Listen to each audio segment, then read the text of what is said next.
hamwe aho kadutiyemo nuduhe amahoro ashitse yuzuye. Turagusavye Mukama, uyu munsi uhezagira abantu bose bibuka uyu munsi maze bakakunya mu kanyamuneza. Uhezagire abaza kutuja imbere bose, abaza kutubwira ijambo ry'uyu munsi, we uduhaye gutekana, ari uduhaye iyi ntambwe tugezeko. Tubigusabishije Yesu Kristo Mukama wacu, ejyaga kabijya mwana n'ijya mutima mweranda.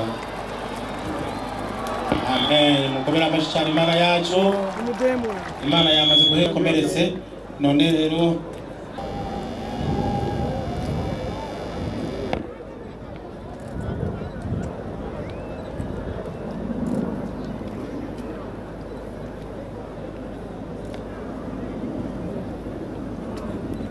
para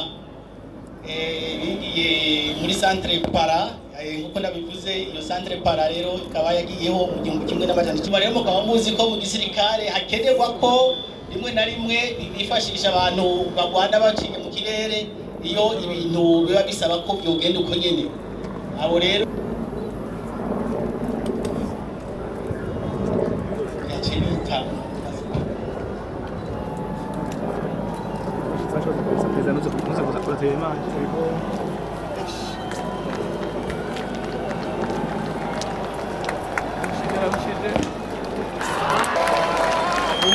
Imana ishimwe cyane. Reka rero tubandanye dusenga, dusabe ujejwe yiza uri 124. Iyaba uhoraho atari we yari mu ruhande rwacu. Ugaza igihugu gitwagwa n'ibwirizwa shingiro.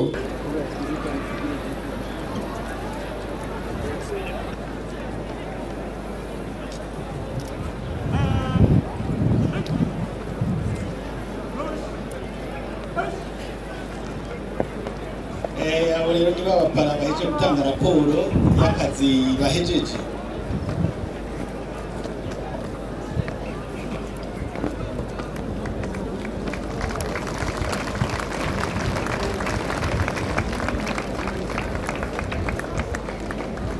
Rero abagomero batabare ubuhinga burakoreshwa, baca mu migozi hajya naho mubona indege imwe ntabwo haba hari indege imwe, haba hariho n'izindi, kuko iyo bariko baramanuka hariho ababa babafatira umuriro babagirira couverture. Murabona rero ko bisaba kubigaruka rwose.